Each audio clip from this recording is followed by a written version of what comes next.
A'udzu billahi min syururi anfusina wa min sayyiati a'malina. May yahdihillahu fala mudhillalah wa may yudlilhu fala hadiyalah.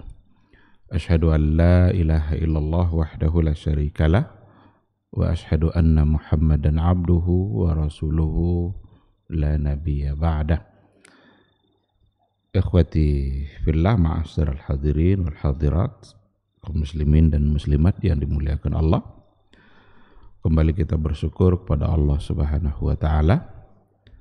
Alhamdulillah, pada pagi ini kita kembali dibangunkannya, dan mudah-mudahan ketika kita kembali dibangunkan oleh Allah Subhanahu wa taala membuat kita semakin banyak berzikir, semakin banyak mengingat Dia yang pemberi nikmat. Salah satu dari bentuk syukur kita terhadap nikmat Allah adalah ketika kita menggunakan nikmat itu untuk mendekatkan diri kepada Dia yang pemberi nikmat. Mudah-mudahan langkah kaki kita pada pagi ini ke rumah Allah bisa sebagai bukti syukur kita kepada Allah Subhanahu wa taala. Dan duduknya kita di majelis ilmu, mudah-mudahan itu juga bagian dari bentuk syukur, mensyukuri sehat, mensyukuri semangat yang diberikan oleh Allah Subhanahu wa taala, dan mudah-mudahan ini bisa menjadi wasilah untuk mendapatkan kemuliaan kita yang sesungguhnya di mata Allah Azza wa Jalla. Kemuliaan di sisi Allah itu dengan dua hal, dengan iman dan dengan ilmu.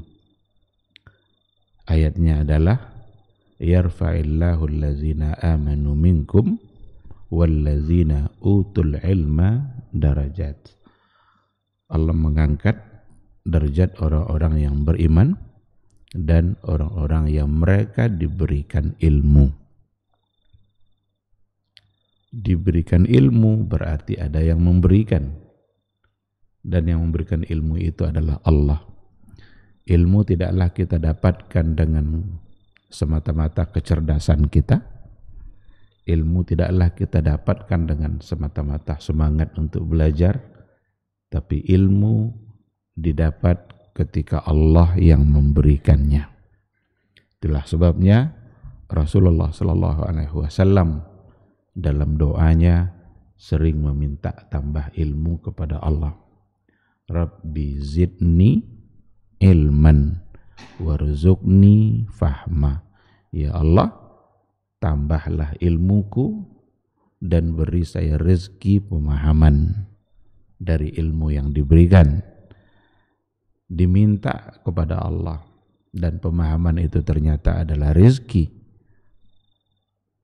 Kalau dibilang rezeki, kita tidak mesti hanya mengingat harta, materi.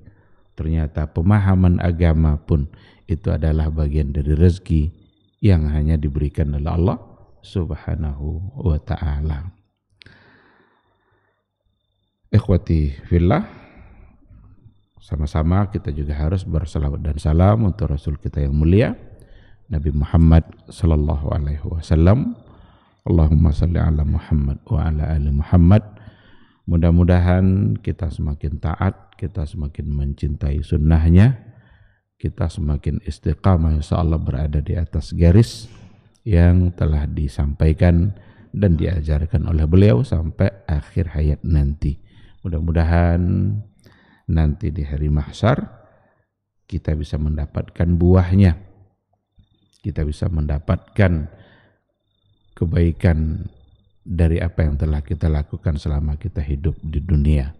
Dimudahkan di mahsyar, dimudahkan di hisab, dan mudah-mudahan mendapat syafaat dari Rasulullah sallallahu alaihi wasallam. Amin amin ya rabbal alamin.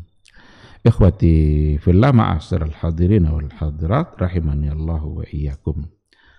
Setelah pensyarah memberikan penjelasan apa yang ditulis oleh musannif atau penulis buku tentang pentingnya tauhid dan bahaya, untuk menyampaikan satu persatu kaidah yang ada di dalam kitab Al-Qawaidul Arba'. 4 kaidah penting dalam memahami tauhid atau dalam memahami akidah Islam. Pagi ini insyaallah kita akan mulai dengan Al-Qaidatul Ula. Kaidah yang pertama. Qala al-musannif rahimahullah, Al-Qaidatul Ula an ta'lama anna al-kuffara alladzina qatalahum Rasulullah sallallahu alaihi wasallam muqirruna bi anna Allah ta'ala huwal khaliqul mudabbir wa anna dzalika lam yudkhilhum fil Islam.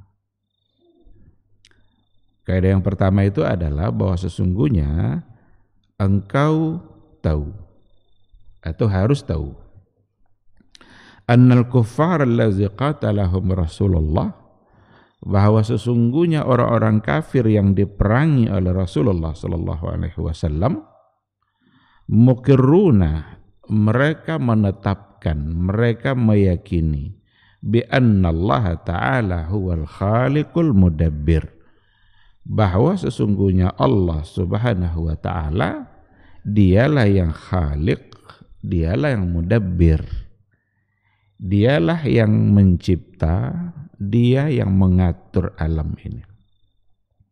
Jadi kita harus tahu bahwa sesungguhnya orang-orang kafir yang diperangi oleh Nabi dulu itu, orang-orang musyrik, orang-orang jahiliyah yang diperangi oleh beliau, mereka adalah meyakini, menetapkan, mengikrarkan bahwa sesungguhnya Allah Ta'ala adalah khaliq, pencipta dan mudabbir, pengatur alam.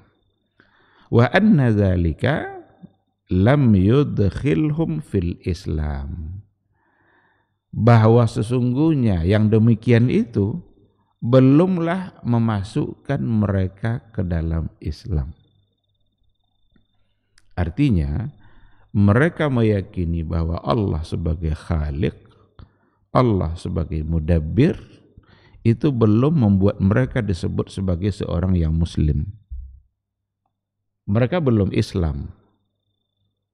Walaupun mereka meyakini bahwa Allah adalah khaliq, Allah adalah mudabbir, Allah adalah razik, pemberi rezeki. Belum. Artinya apa? Yang membuat seseorang disebut muslim bukanlah sekadar meyakini bahwa Allah sebagai sang pencipta. Ini yang nanti biasa disebut, atau yang biasa kita berikan penjelasan, ini disebut dengan tauhid rububiyah. Artinya meyakini tauhid rububiyah saja, yakin Allah sebagai khalik, belumlah membuat mereka disebut sebagai muslim. Karena Nabi dulu memerangi orang-orang jahiliyah, memerangi orang-orang musyrik, mengajak mereka untuk berislam, padahal mereka sudah meyakini Allah adalah khalik. Satu ayat yang diangkat oleh musannif dalam kaidahnya, untuk kaidahnya adalah di dalam surat Yunus ayat 31. Bunyinya adalah qul may yarzuqukum minas sama'i wal ard. Katakan kepada mereka, wahai Muhammad, siapa yang memberi kalian rezeki dari langit dan dari bumi? Ammay yamlikus sam'a wal absar, atau siapa pula yang memiliki pendengaran dan penglihatan? Pendengaran kita, penglihatan kita ini milik siapa? Wa may yukhrijul hayya minal mayyiti wa yukhrijul mayyita minal hayy. Dan tanyakan juga kepada mereka, siapa pula yang mengeluarkan yang hidup dari yang mati dan mengeluarkan yang mati dari yang hidup? Wa may yudabbirul amra, siapa pula yang mengatur urusan ini semua? Fasayaqulunallah, maka mereka pasti berkata Allah. Faqul afala tattaqun, ketika mereka sudah mengatakan bahwa itu semua adalah Allah, Maka katakan juga kepada mereka, afala tattaqun, tidakkah kalian mau menjadi orang yang bertakwa? Tidakkah kalian takut kepada Allah? Tidakkah kalian mau beribadah? Afala tattaqun itu ajakan untuk bertauhid uluhiyah. Sedangkan yang disebutkan sebelumnya itu semua adalah rububiyatullah. Rububiyah Allah itu maksudnya adalah kita mengimani semua yang hanya bisa dilakukan oleh Allah Subhanahu wa taala. Jadi perbuatan Allah yang tidak mungkin dilakukan oleh siapapun selain Dia, wajib itu kita imani. Sedangkan uluhiyah itu beribadah kepada Allah atau memberikan ketaatan kita hanya kepada Allah, bukan kepada yang lain. Salat kita karena Allah, berdoa kita meminta hanya kepada Allah, tawakal kita hanyalah kepada Allah. Itu adalah uluhiyah. Itu ibadah kita kepada Allah. Ibadah itu ada ibadah hati, ada ibadah amal zahir. Ibadah hati itu iman, tawakal, sesuatu yang dikerjakan oleh hati kita. Nah, mereka diajak setelah mereka menjawab bahwa semua yang rububiyah tadi itu mereka akui, mereka yakini. Apa saja? Ini, may yarzuqukum minas sama'i wal ard. Siapa yang memberikan rezeki dari langit dan dari bumi? Dari langit, hujan diturunkan oleh Allah Subhanahu wa taala. Dengan hujan yang diturunkan, tanah menjadi subur, tanam-tanaman menjadi tumbuh. Setelah tumbuh dia bisa berbuah, setelah berbuah dia bisa dimakan. Itu semua adalah rezeki dari Allah Subhanahu wa taala. Turun hujan, tumbuhlah rerumputan, rumput-rumput. Nanti rumput dimakan oleh sapi, sapi disembelih kemudian bisa dimakan. Itu namanya rezeki yang datang dari Allah, yang dari langit. Dan rezeki yang datang dari bumi. Karena kita tinggal di muka bumi, kita tinggal antara langit dan bumi. Maka rezeki kita datang dari dua sisi itu. Datang dari langit dan juga datang dari bumi. Berapa banyak rezeki yang telah disediakan oleh Allah, bahkan kita tak pernah bisa menghitungnya. Buah-buahan, lain musimnya, lain buahnya, lain bulannya, lain buahnya yang tumbuh, yang berbuah. Semua itu adalah nikmat dari Allah Subhanahu wa ta'ala. Kenapa beda-beda buah yang tumbuh dalam setiap musim? Musim panas ini buahnya, musim dingin lain pula buahnya. Karena itulah yang dibutuhkan oleh tubuh manusia. Itulah yang dibutuhkan oleh fisik kita. Apakah setiap bulan duku berbuah? Tidak, ada saatnya habis. Tapi saat buah duku habis, datang buah yang lain. Siapa yang menumbuhkan itu semua? Siapa yang mendatangkan? Itu adalah Allah. Ternyata orang-orang jahiliyah, orang-orang Quraisy, saat ditanya dengan hal-hal yang seperti itu, mereka tahu bahwa yang memberi rezeki dari langit dan bumi itu adalah Allah. Tanya juga kepada mereka, wahai Muhammad, may yamlikus sam'a wal absar. Siapa yang memiliki pendengaran dan penglihatan? Ini pendengaran, penglihatan kita ini Allah yang memberikan. Satu ketika nanti, satu saat dia bisa ambil. Kalau dia sudah ambil, berarti kita tidak bisa menolak. Ada orang-orang yang sudah tidak bisa mendengar lagi. Ada orang-orang yang sudah tidak bisa melihat lagi. Kalau Allah sudah ambil. Oleh karena itu, selagi diberikan oleh Allah, berarti tujuannya adalah untuk mensyukuri Dia yang memberi.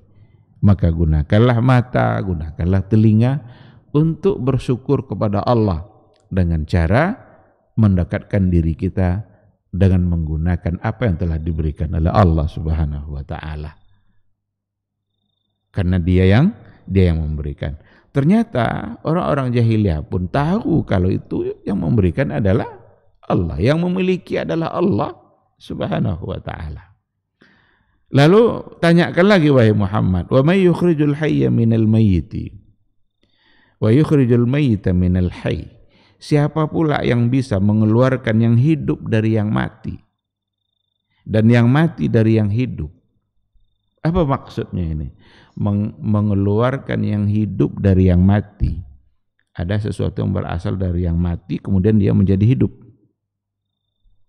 Adam diciptakan dari segumpal tanah. Sesuatu yang mati darinya jadi sesuatu yang hidup. Kalau seandainya ada batang ubi dan dipotong-potong batang ubi itu, bagi kita itu sudah mati. Tapi coba tancapkan ke tanah. Tunggu beberapa lama, beberapa hari. Dia akan mulai hidup. Siapa yang menghidupkan itu? Yang berasal dari sesuatu yang bagi kita itu sudah mati. Allah Subhanahu wa ta'ala. Atau kebalikannya, yukhrijul mayyita minal hayy. Siapa pula yang bisa mengeluarkan yang mati dari yang hidup? Berasal dari yang hidup, keluar darinya sesuatu yang mati, dan itu pasti bermanfaat. Lebah mengeluarkan madu. Lebah mengeluarkan madu. Dan madu bermanfaat bagi manusia. Dari makhluk-makhluk hidup, maka Allah keluarkan darinya sesuatu yang mati.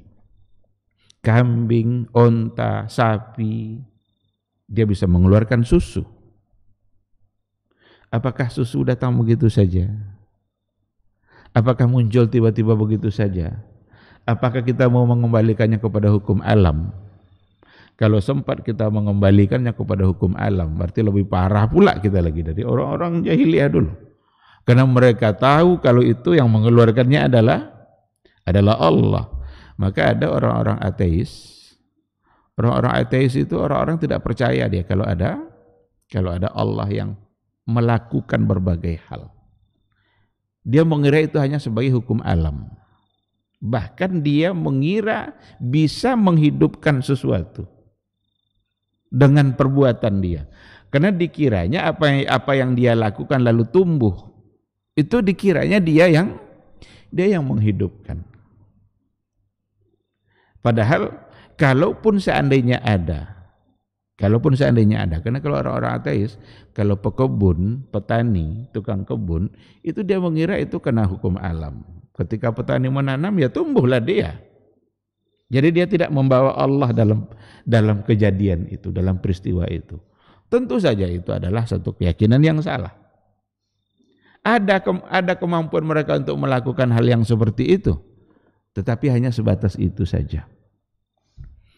Ada dalam kitab Ta'liqah ala Syarhis Sunnah, ditulis juga oleh Syekh Abdul Razak Al-Badr, itu ada kisah salah seorang dari ateis yang mengaku-ngaku bahwa dia bisa mencipta. Apa katanya? Saya bisa mencipta. Lalu orang-orang yang hadir ngomong, apa buktinya? Apa yang telah kamu ciptakan? Baik, katanya. Diambilnya sepotong daging, dicincang-cincangnya daging itu, lalu disiramnya daging itu dengan kotoran-kotoran, dimasukkan ke dalam botol, lalu ditutup. Dan dibiarkannya 3 hari atau beberapa hari. Setelah 3 hari, diajak kembali orang-orang yang bertanya tadi, ayo sini, tengok ciptaan saya. Dibukalah tutupnya, maka muncullah ulat-ulat. Banyak sekali. Iyalah daging, kasih kotoran, ditutup di tempat yang tersembunyi, dibuka setelah beberapa hari. Inilah ciptaan saya. Kata orang ateis tadi. Dia mengira itu adalah ciptaan dia. Lalu yang hadir nanya, berapa jumlahnya? Bingung dia. Berapa yang jantan, berapa yang betina? Bingung juga dia. Kamukah yang memberi rezekinya kalau hidup? Ini kapan matinya nih? Bingung dia. Setiap kali ditanya, dia tidak bisa menjawab. Fabuhital ladzi kafar. Mati kutu yang kafir tuh, si ateis tadi. Oleh karena itu, dugaan dia mencipta itu saja itu sudah salah. Kalaupun ingin dianggap benar, anggap aja dia yang, karena dia yang mulai proses tadi. Tapi tahu dia berapa jumlahnya, berapa jantan, berapa betina. Tapi Allah tahu enggak? Inilah yang rububiyah tadi itu. Allah yang menciptakannya, Allah yang memberikan dia rezeki, Allah pula yang mematikan. Maka tadi yukhrijul hayya minal mayit wa yukhrijul mayita minal hayy. Dari daging yang sudah mati itu bisa keluar yang hidup.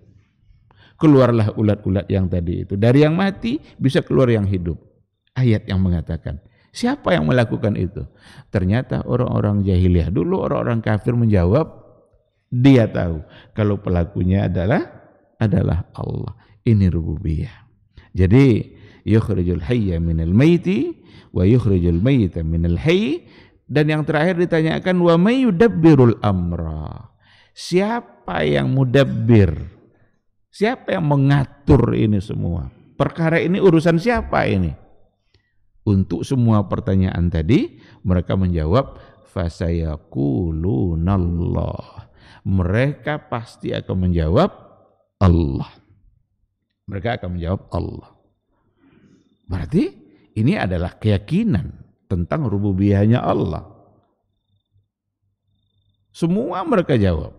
Kalau urusannya dengan perbuatan Allah, yang memberi rezeki, yang memiliki telinga pendengaran kita, mata dan penglihatan kita, yang menghidupkan yang mati dari yang hidup dari yang mati, mengeluarkan yang hidup dari yang mati, mengatur semua perkara ini.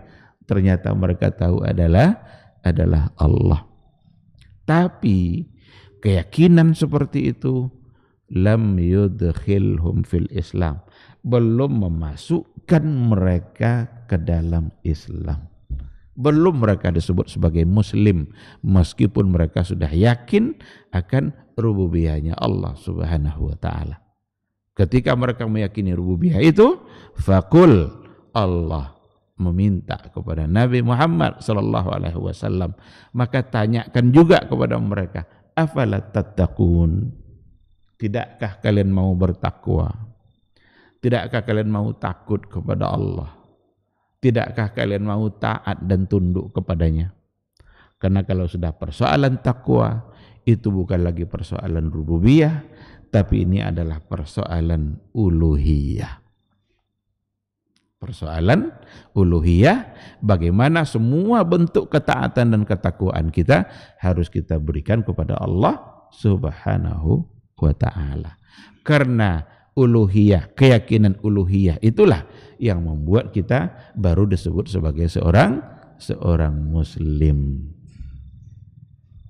Oleh karena itu orang-orang jahiliyah dulu untuk mengatakan Allah Khaliq bisa. Tapi kalau untuk mengatakan la ilaha illallah tidak bisa. Untuk mengatakan hal-hal yang sifatnya itu adalah uluhiyah, maka mereka tidak bisa. Inni akhafullah, mereka tidak bisa itu. Inni atawakkalu 'ala Allah, saya bertawakal hanya kepada Allah, mengucap itu mereka tidak bisa. Walaupun mereka yakin bahwa Allah Khaliq, Allah Razik, dan itu mereka tidak disebut muslim. Abdul Muthalib itu ketika dia berhasil menggali kembali sumur Zam-Zam, dia tahu kalau itu adalah kehendak Allah Subhanahu wa ta'ala. Tahu dia kalau itu adalah kehendak Allah Subhanahu wa ta'ala. Karena tidak mungkin itu terjadi kalau seandainya Allah tidak menghendaki. Nah, banyak sekali bukti-bukti bahwa untuk rububiyah mereka sangat meyakininya. Nah, ikhwati fillah, ini adalah merupakan kaidah yang sangat agung. Hadza aslun azim wa qaidatun muhimmah. Ini adalah prinsip dasar yang sangat mulia, wa kaidah muhimmah, dan kaidah yang penting yang mesti kita pahami, bahwa sesungguhnya keislaman seseorang tidak ditentukan semata-mata oleh keyakinan mereka terhadap rububiyahnya Allah Subhanahu wa taala. Dan yang harus ada adalah pada uluhiyah. Oleh karena itu, membagi-bagi tauhid kepada rububiyah dan uluhiyah, kalaupun memang tidak datang langsung dari Nabi, ya tidak sodo di pembagian dari Nabi kan. Tetapi berdasarkan kepada ayat-ayat yang ada dan hadis-hadis yang ada, kita tidak akan mungkin lari dari pembagian tauhid itu. Tidak mungkin kita tidak membaginya. Ada yang berhubungan dengan rububiyah dan ada yang berhubungan dengan uluhiyah. Ini sajalah contohnya. Dalam satu ayat ada situ rububiyah dan ada di situ uluhiyah. Siapa yang memberi rezeki dari langit dan bumi? Itu adalah persoalan rububiyah. Orang kafir yakin Allah. Tapi afala tattaqun? Tidakkah kalian mau bertakwa kepada Allah? Ini sudah persoalan uluhiyah, dan itu tidak ada pada orang-orang kafir. Maka di sini juga dijelaskan bahwa sesungguhnya orang-orang kafir dulu yang mereka menyembah patung itu, mereka yakin bahwa bukan patungnya yang mencipta. Mereka yakin bahwa sesungguhnya bukan patungnya itu yang memberi rezeki. Kalau seandainya mereka yakin bahwa yang memberi rezeki adalah patung, tentu itu jawabannya. Siapa yang memberikan rezeki? Siapa yang menghidupkan yang mati, mematikan yang hidup? Siapa yang memiliki pendengaran dan penglihatan? Kalaulah mereka yakin bahwa patung-patung itu bisa memberi rezeki, pasti mereka akan jawab juga, tuh, patung. Tapi ternyata jawaban mereka bukan itu. Jawaban mereka justru adalah Allah. Maka mereka sangat tidak meyakini bahwa yang menciptakan, yang memberi rezeki, yang menghidupkan, yang mematikan, mereka yakin bahwa itu bukanlah al-asnam, bukanlah patung-patung yang mereka sembah. Lalu kenapa mereka sembah?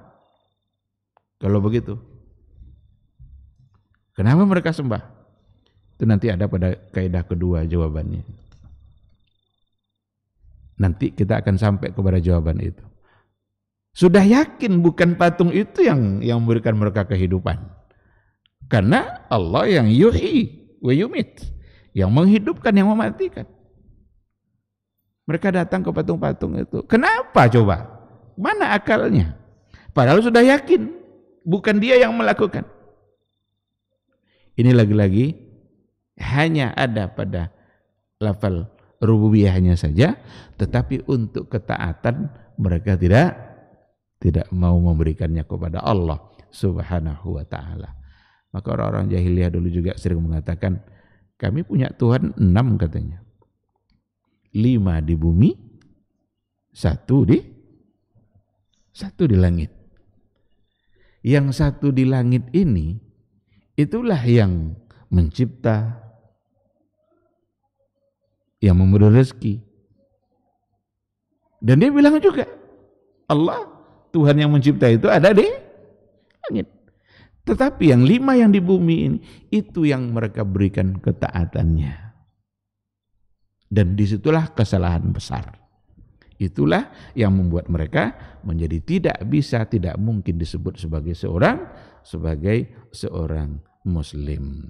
Jadi, ikhwati fillah, maka dari sini dan dari ayat-ayat yang lain, musannif memang menyebutkan hanya satu ayat saja itu karena karena ringkasnya beliau dalam menulis, beliau tidak membuat ayat yang banyak-banyak, cukup satu ayat yang mewakili. Karena dia juga sekedar untuk membuktikan bahwa sesungguhnya kaidah pertama ini diambil dari Al-Qur'anul Karim. Sebab dalam mukaddimah kemarin dikatakan bahwa kaidah-kaidah ini adalah merupakan kaidah yang semuanya bersumberkan kepada Al-Qur'anul Karim. Itulah sebabnya nanti kita lihat dalam setiap kaidah yang beliau sampaikan selalu menyebutkan ayat meskipun hanya menyebutkan satu ayat saja.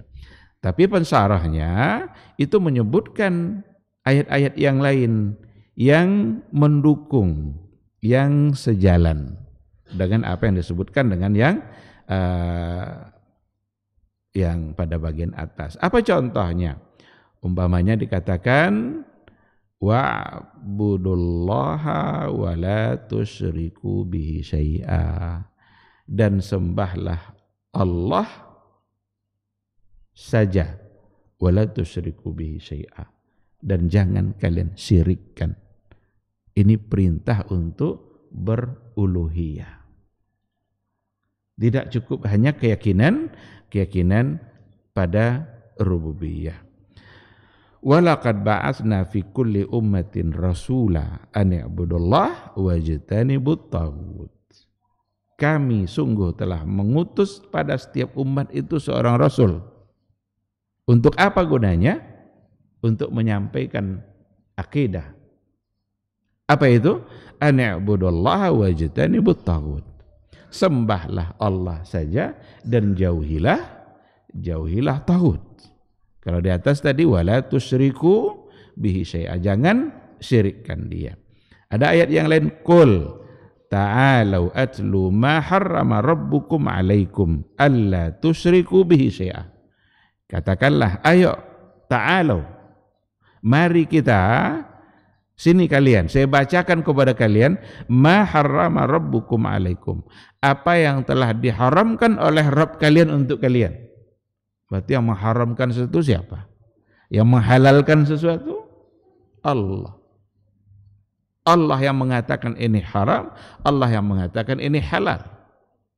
Oleh karena itu kalau seandainya ada makanan-makanan yang diharamkan oleh Allah, lalu kita makan juga, berarti kita menentang Allah. Ada hal-hal yang sudah ditetapkan oleh Allah, lalu kita bantah, berarti kita membantah keputusan Allah. Lalu setelahnya la tusyriku bihi syai'a. Yang pertama itu bagian dari rububiyah. Tapi ketika dikatakan la tusyriku bihi syai'a, jangan kalian syirikkan Allah itu dengan sesuatu apapun, berarti itu sudah kembali kepada persoalan tauhid, persoalan uluhiyah, karena syirik itu adalah sesuatu yang sangat dibenci dan dimurkai oleh Allah Subhanahu wa taala. Ikhwati fillah, oleh karena itu dikatakan di sini ada banyak ayat, saya tidak sebutkan semuanya. Fala yakunul mar'u muwahhidan lillah bimujarradi iqrari bi anna ar-rabba wal khaliq wal raziq wal mun'im huwallah.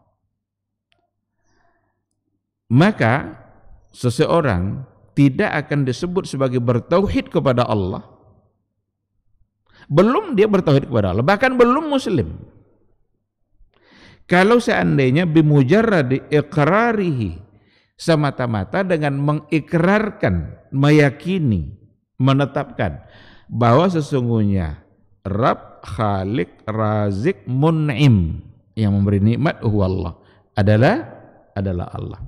Seseorang belum akan disebut sebagai muwahhid, bertauhid, kalau seandainya sekedar dia mengikrarkan yang ini, yang rububiyah tadi. Bal la yakunu muwahhidan illa, tidaklah dia akan disebut sebagai muwahhid, orang yang benar-benar bertauhid, illa idza jaa bitauhidil amali allazi huwa ikhlasul ibadah, kecuali jika dia mendatangkan atau jika sudah ada padanya at-tauhidul amali, tauhid mengesahkan Allah pada amal dia, pada amalan kita diesakannya Allah, allazi huwa, yaitu ikhlasul ibadah lillah, ikhlaskan ibadah kita hanya kepada Allah, wa ifraduhu subhanahu biha duna siwah,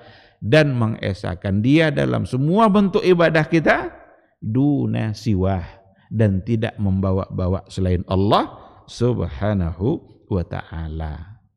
Beberapa contoh ibadah yang disebutkan di sini, wala yad'u illallah, tidaklah dia berdoa meminta kecuali kepada Allah.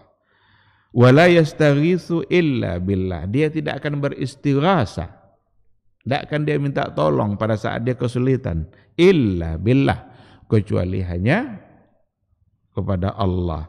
Wala yusalli wala yasjud wala yarka' illa lillah, tidaklah dia salat, sujud, ruku kecuali hanya kepada Allah. Wala yazbah, dan tidak pula dia menyembelih. Wa yanzar, dan tidak pula dia bernazar, illa lillah, kecuali hanya untuk Allah. Karena itu semua adalah bagian dari ibadah. Menyembelih, bernazar, itu semua adalah bagian dari ibadah yang harus semata-mata untuk Allah. Oleh karena itulah kalau kita menyembelih, bismillahi Allahu akbar, bismillahi Allahu akbar, dengan menyebut nama Allah, Allah yang maha besar, maka sembelihan kita menjadi sah karena kita menyembelih atas nama Allah subhanahu wa ta'ala. Wala yatawakkal wa yarju wa yakhafu illa minallah, tidaklah dia itu bertawakal atau berharap atau takut, memberikan rasa takutnya kecuali hanya kepada Allah subhanahu wa ta'ala. Tawakal, bertawakallah kepada Allah, jangan bertawakal kepada tangkal, bertawakal kepada jimat. Karena berapa banyak mantra-mantra, jimat-jimat yang membuat orang menjadi lebih tenang dalam melakukan perjalanannya. Kalau tinggal jimat itu pulang dia menyemputnya, seolah-olah kalau itu tidak dibawa dia akan celaka. Berarti dia sudah merubah tempat bertawakal dia, tidak lagi hanya kepada Allah, semata-mata kepada Allah saja, tapi sudah meminta kepada selain Allah subhanahu wa ta'ala. Begitu juga yarju wa yakhaf, mereka berharap, mereka takut. Ini takut seperti yang dulu pernah dijelaskan dalam kajian Al-Usulus Tsalatsa, itu takut bukan takut tabi'i, takut kepada sesuatu yang memang itu harus diberikan kepada Allah. Kalau takut secara tabi'i, nampak ular kobra umpamanya, ya takut tabi'i itu bukan merusak akidah, bukan merusak tauhid. Takut kita kepada singa umpamanya, wajar kita takut. Pada buaya, wajar kita takut. Bukan takut itu maksudnya, tetapi takut yang hanya boleh kita berikan kepada Allah. Takut dengan rezeki kita yang akan diambil oleh orang, khawatir nanti kita diganggu oleh makhluk halus agar panen tahun ini berhasil, maka perlu ada disumbangkan sesembahan. Maka disembelihlah sapi, kepalanya nanti dihanyutkan di sungai mana atau diletakkan di kaki bukit mana supaya tidak diganggu oleh makhluk halus, atau supaya buah-buah ini tidak rusak. Ini menyalahi akidah, bahkan itu merupakan bagian dari syirik yang itu adalah dosa besar. Jadi ikhwati fillah, semata-mata meyakini rububiyah belum membuat seseorang menjadi bertauhid. Yang membuat seseorang benar-benar bertauhid adalah dalam persoalan uluhiyah. Qul inna salati wa nusuki wa mahyaya wa mamati lillahi rabbil alamin la syarikalah. La syarikalah. Katakanlah salatku, ibadahku, hidupku, matiku. Jadi salat kita, semua ibadah kita, nusuk itu ada mengartikan sembelihan, nusuk, hidup dan matiku lillahi rabbil alamin, hanyalah untuk Allah, la syarikalah. Tidak boleh ada kesyirikan. Inilah yang tidak mau diyakini oleh orang-orang jahiliyah. Maka kalau seandainya kita tengok talbiyahnya orang-orang musyrik dulu ketika mereka tawaf, itu tawaf yang talbiyah yang mengandung syirik juga. Kan talbiyah itu labbaik Allahumma labbaik, labbaik la syarika laka labbaik, innal hamda wan ni'mata laka wal mulka la syarika lak. Orang-orang jahiliyah dulu dia tambah. Apa tambahnya? La syarika laka illa syarikun huwalak tamlikuhu wa mamalak. Itu tambahannya oleh orang jahiliyah. Padahal 2 kali diulang la syarikalak, la syarikalak. Ini enggak, la syarikalak illa, kecuali ada pula pengecualiannya dalam syirik itu. Kecuali syarikun huwalak. Kecuali ada syiriknya, ada sekutunya untukmu. Tamlikuhu wa mamalak. Kamu juga yang menguasai sekutu kamu tadi itu. Artinya tetap saja Allah yang menguasainya, tetapi dia mengatakan illa syarikun huwalak, itu sudah merupakan kesyirikan. Karena ayat-ayat mengatakan la tusyriku billah, la syarikalah, dia malah mengatakan illa syarikun huwalak. Kecuali syirik yang juga untuk kamu, berarti ada kesyirikan. Tidak mau mereka meninggalkan itu, tidak mau mereka melupakan untuk menjauhinya. Tidak bisa sama sekali. Meskipun mereka meyakini bahwa yang menciptakan adalah Allah. Mereka yakin bahwa patung-patung yang dia sembah tadi tidak bisa berbuat apa-apa. Yakin mereka. Apakah patung mencipta? Tidak. Apakah patungnya memberi rezeki? Tidak. Apakah patungnya menghidupkan? Tidak. Terus kok disembah juga? Inilah yang menyebabkan mereka disebut sebagai jahiliyah itu. Jadi jahiliyah itu mereka tidak kenal, mereka tidak tahu hak-hak Allah yang ada pada dirinya. Mereka tidak tahu apa yang menjadi kewajiban dia terhadap Allah Subhanahu wa ta'ala. Ikhwati fillah, maka dengan ayat ini la syarikalah wa bidzalika umirtu, dan dengan itulah saya diperintahkan, wa ana awwalul muslimin, dan saya adalah awwalul muslimin, orang yang pertama berislam. Ai bihadzat tauhid wal ikhlasu lillah. Artinya Islam seseorang, iman seseorang itu adalah bihadzat tauhid wal ikhlas. Dengan tauhid ini, dengan uluhiyah, dan dengan mengikhlaskan semua ibadahnya hanya kepada Allah Subhanahu wa ta'ala. Maka sangat mudah bagi kita insyaallah untuk memahami kaidah kita pada pagi hari ini, bahwa sesungguhnya orang-orang kafir yang diperangi oleh Rasul dulu, semua mereka meyakini rububiyahnya Allah. Tetapi itu semua belum membuat mereka menjadi muslim. Belum disebut sebagai muslim. Dan ini pelajaran besar bagi kita. Jangan remehkan persoalan syirik. Jangan anggap enteng masalah syirik. Karena syirik itulah yang akan menggugurkan amalan dan menggugurkan keislaman kita. Kesyirikan itulah. Kalau seandainya kita menyadari, tapi satu hal perlu Karena ini jadi subhat terus. Ketika kita mengatakan satu perbuatan syirik, kita sedang bicara perbuatan. Bukan sedang menghukumi orangnya. Umpamanya ada seorang muslim, dia melakukan kesyirikan. Kita katakan bahwa itu adalah perbuatan syirik yang tidak diampuni oleh Allah nanti di hari akhir. Kalau tidak meminta ampun. Tetapi ungkapan seperti itu, kita sedang mengoreksi perbuatan yang salah, bukan sedang menghukumi dia masuk neraka. Nah, ini yang sekarang ini yang mereka memusyrikkan umat-umat Islam sedunia. Mereka mengafirkan umat Islam sedunia. Siapa yang dikafirkan?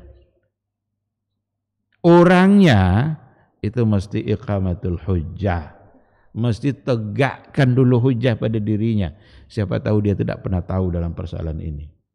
Agar tahu makanya disampaikan.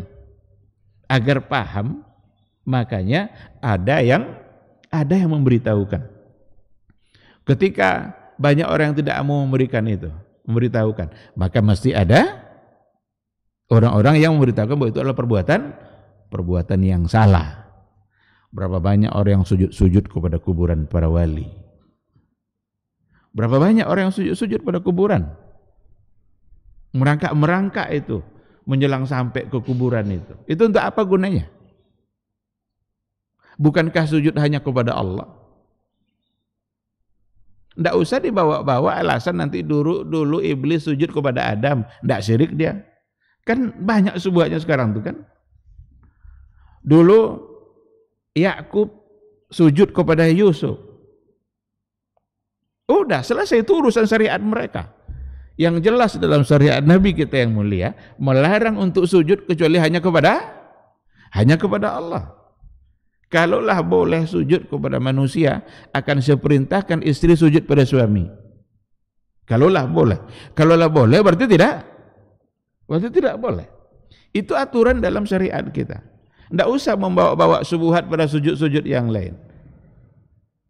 Siapa tahu itu adalah kekhususan pada syariat mereka. Sekarang kita fokus pada apa yang dibawa oleh Nabi Muhammad sallallahu alaihi wasallam, di mana tidak boleh sujud kepada siapapun kecuali hanya kepada Allah. Jangankan kepada orang mati, kepada orang hidup saja tidak boleh. Ini enggak, kepada kuburan yang orangnya sudah hancur.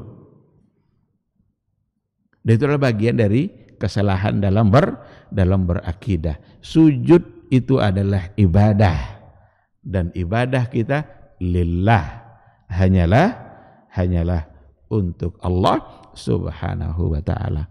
Oh, ini sujud kepada kubur ini karena Allah juga Pak Ustaz? Tidak bisa. Karena babi disembelih pakai bismillah, dia tetap tidak akan menjadi halal. Babi sembelih pakai bismillah halal ya? Tidak. Karena memang dasarnya sudah haram dan dilarang oleh agama, oleh Allah dan oleh Rasulullah sallallahu alaihi wasallam. Maka meskipun sempurna keyakinan rububiyahnya, tapi tetap saja syirik. Berarti gambaran dari apa yang terjadi pada masyarakat jahiliyah, karena disitulah larangan untuk mereka itu datang. Itu orang-orang yang datang meminta-minta kepada kuburan, wahai wali, wahai syekh, kami belum dapat jodoh, beri kami jodoh. Ada enggak yang seperti itu? Ada. Dan banyak yang viral dalam persoalan ini. Ini bukan melarang untuk ziarah kubur. Karena sering itu kalau seandainya kita sampaikan hal-hal yang seperti ini nih, masa enggak boleh ziarah kubur? Enggak. Ziarah kubur itu sunnah Nabi. Cuma ikuti panduan Nabi saat berziarah. Sekarang kalau seandainya ada orang yang meminta-minta kepada kuburan seperti itu, ingin dapat jodoh, dapat restu, apakah orang itu yakin kalau yang di kuburan akan mengabulkan? Enggak. Lalu kenapa terjadi? Ini jawabannya lagi-lagi pada kaidah yang kedua. Apa yang menjadi tujuan mereka sebenarnya? untuk datang ke atau meminta-minta. Persis samalah seperti orang-orang yang datang ke patung-patungnya, mereka yakin bahwa bukan dia yang menghidupkan, bukan dia yang memberi rezeki, bukan dia nanti yang akan menentukan kehidupannya, tetapi untuk sekedar hanya bisa mendekatkan diri. Nah, oleh karena itu, ikhwati fillah, hindari semaksimal mungkin perbuatan-perbuatan yang di dalamnya ada unsur-unsur kesyirikan, karena itu bertentangan dengan uluhiyah, dan menjaga uluhiyah itulah yang membuat kita menjadi muslim, muwahhid, orang yang bertauhid yang sebenarnya.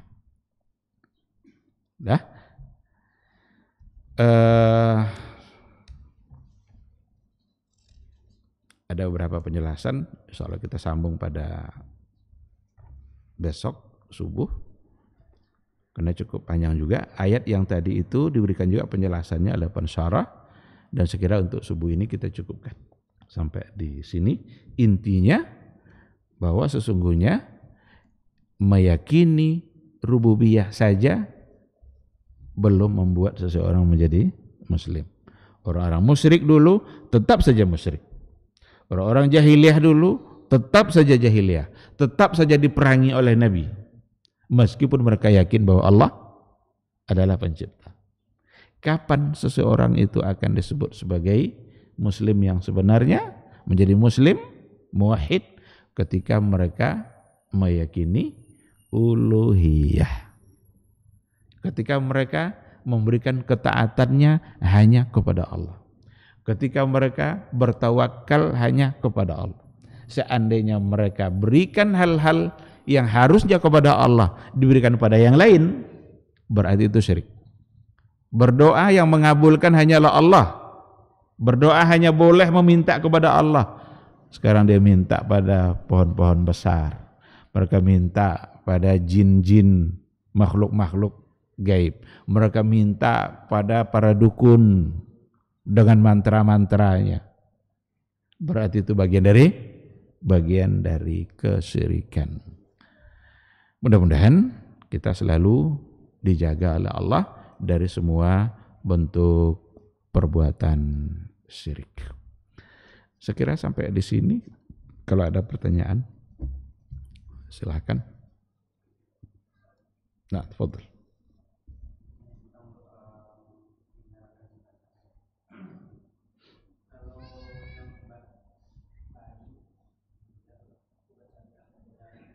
Iya.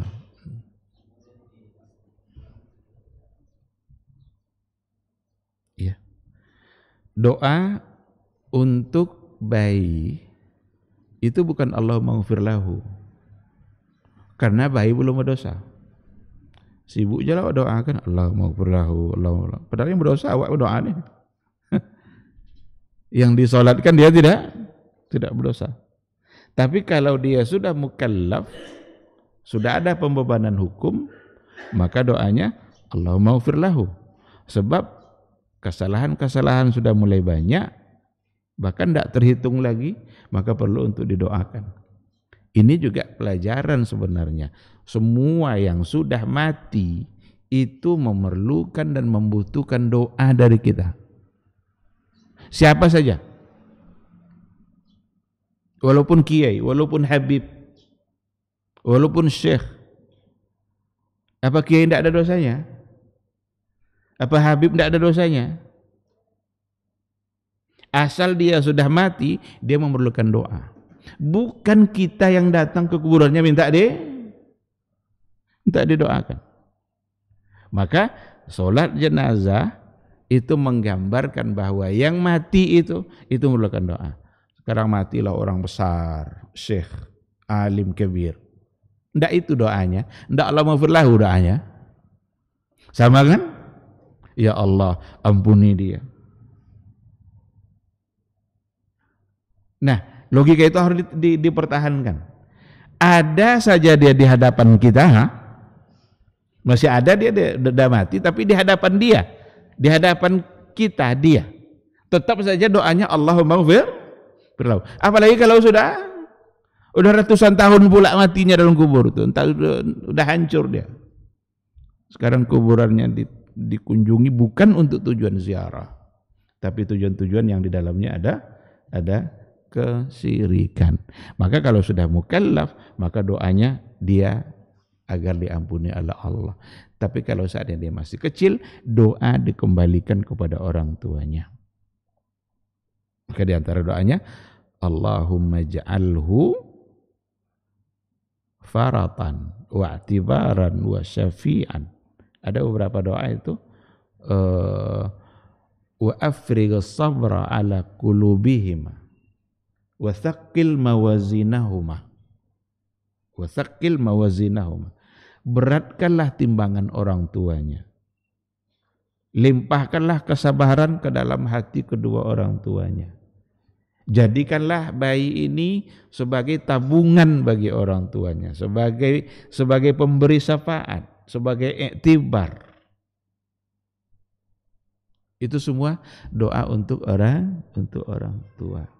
Maka orang tua yang kalau seandainya meninggal anak kecilnya, tidak mesti terlalu menangis.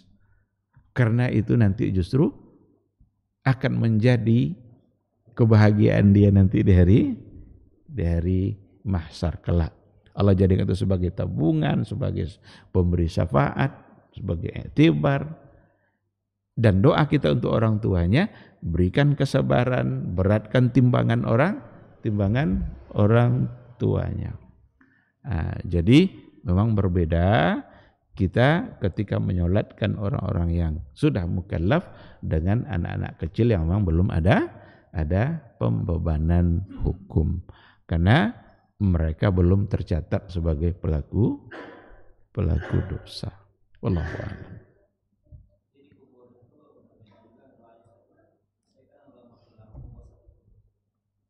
Nah, kalau memang untuk mendoakan dia, bukan Allah maghfir lahu.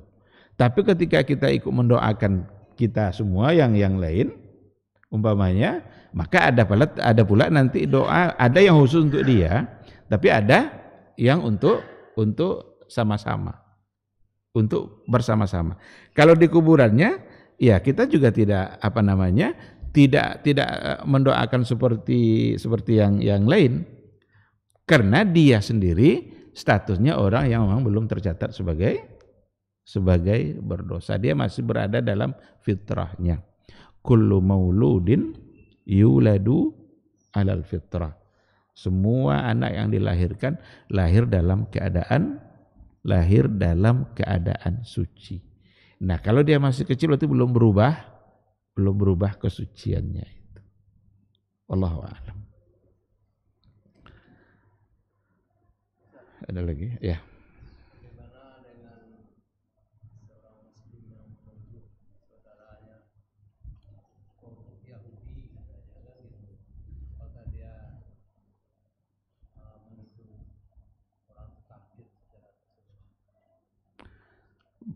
Bagaimana dengan orang-orang yang menuduh saudaranya atau keyakinan saudaranya adalah sebagai produk Yahudi.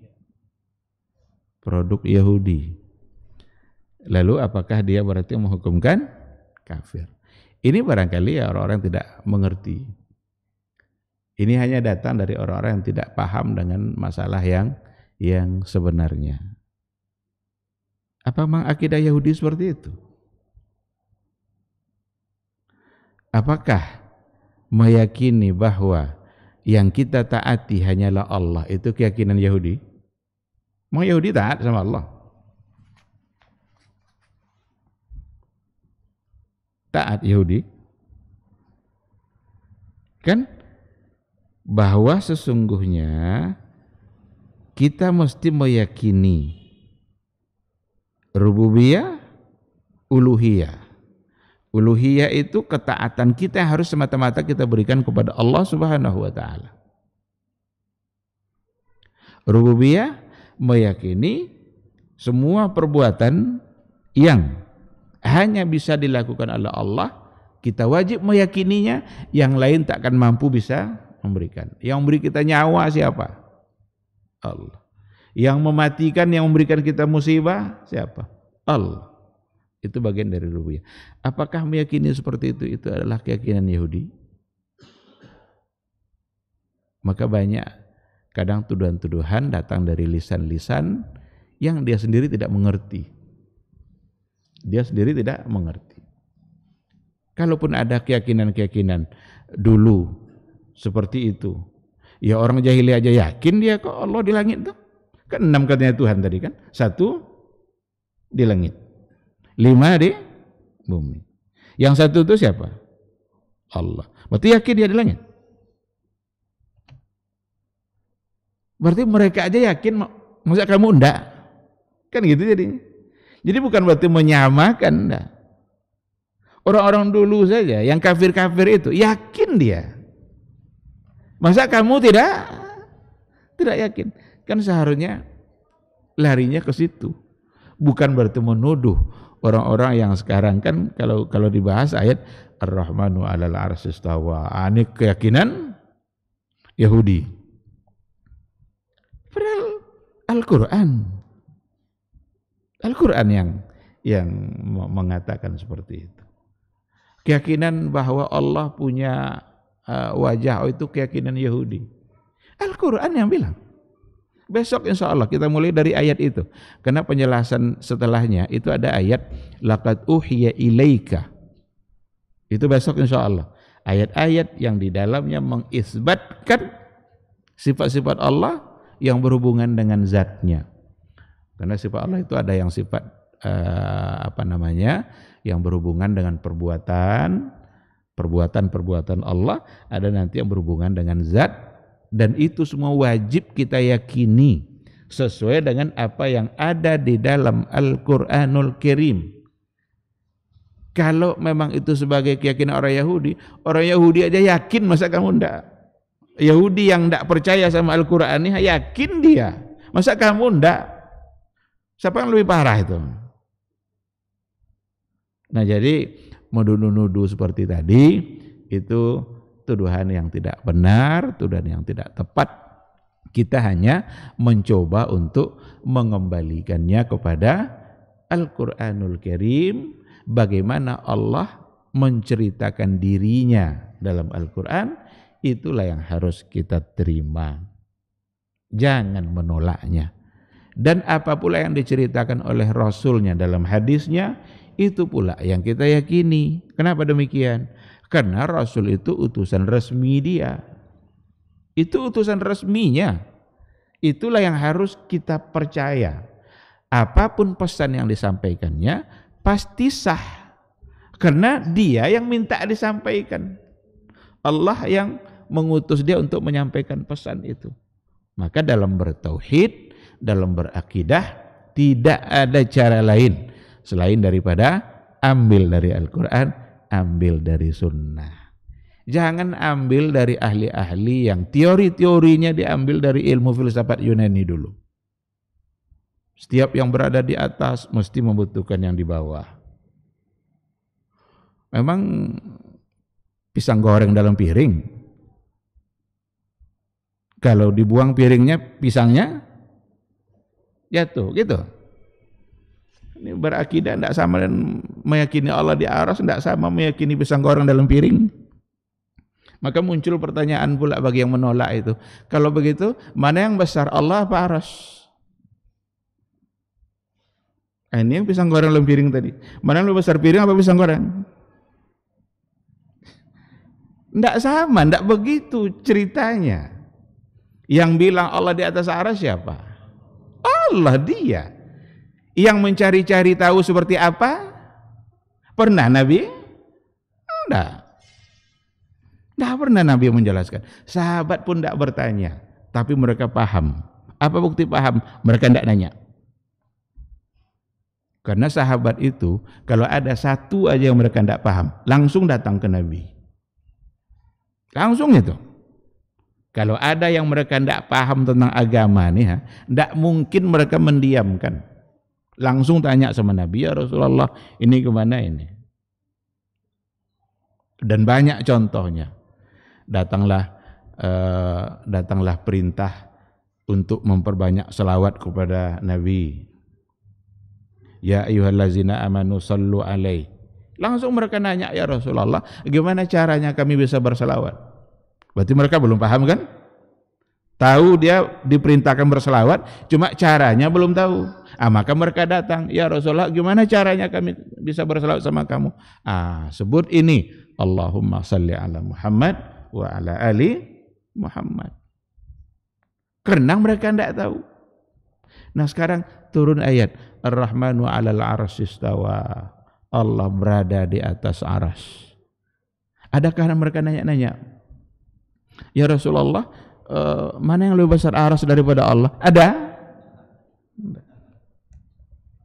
Ya Rasulullah, itu kalau seandainya Allah turun sepertiga malam, maka itu hadisnya itu, turun Rabb kita di sepertiga malam, maka berdoalah, minta taubatlah, beristighfarlah, Allah akan ampuni.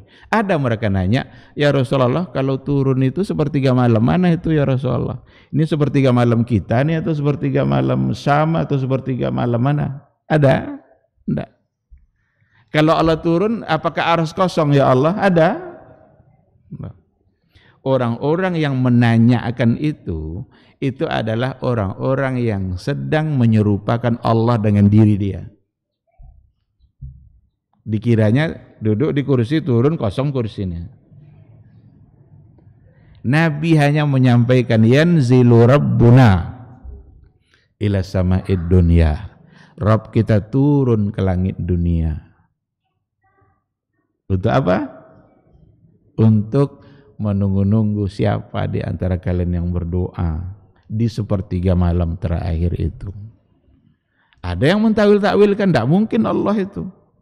Kenapa? Allah tidak mungkin turun naik. Dia lagi-lagi dia membayangkan. Pokoknya kalau ada yang bertanya, pasti dia sedang mencari cara. Padahal al-kaifu majhul. Cara itu tidak dikenal, tidak diketahui. Hanya Allah yang tahu. Nah, maka jangan dipertanyakan. Ada yang mentawil-tawilkan, oh itu yang turun adalah nikmat. Memang nikmat turun sampai langit? Tidak sampai nikmat Allah turun sampai ke bumi. Kan turunlah Allah. Sekarang turunlah nikmatnya. Berarti nikmatnya aja sampai situ. Ada juga yang mengartikan, oh itu bukan nikmat, tapi malaikat. Malaikat yang turun. Sekarang kalau seandainya malaikat yang turun, kan ujungnya kan ada kan, siapa yang meminta kepadaku, saya di situ, itu malaikat tuh. Kalau seandainya yang turun adalah malaikat. Siapa yang bertaubat kepadaku, saya taubatkan. Siapa yang minta ampun, saya ampuni. Saya di situ. Kalau malaikat yang turun, berarti saya itu malaikat? Enggak ada cerita yang lain. Yang turun adalah Allah. Seperti apa? Jangan nanya. Bukan kerja kita. Karena Nabi memang tidak memberikan penjelasan karena memang tidak kan bisa dicerna oleh akal kita. Jadi meyakini seperti tadi itu keyakinan Al-Qur'anul Karim. Al-Qur'an mengajarkan seperti itu. Ulama salaf dulu, para sahabat seperti itu. Bahkan imam yang empat punya keyakinan yang sama. Ar-Rahmanu 'alal 'arsy istawa, tidak ditakwil-takwil, tidak dirubah-rubah, mereka meyakini. Imam Malik apa katanya? Allahu mustawin 'ala 'arsyihi wa ilmuhu fi kulli makan. Allah berada di atas aras dan ilmunya ada pada semua tempat. Itu Imam Malik. Saat ditanya, bagaimana arasnya? Marah dia kan? Tolong keluarkan Tuhan katanya. Kayaknya ada gila dia tuh katanya.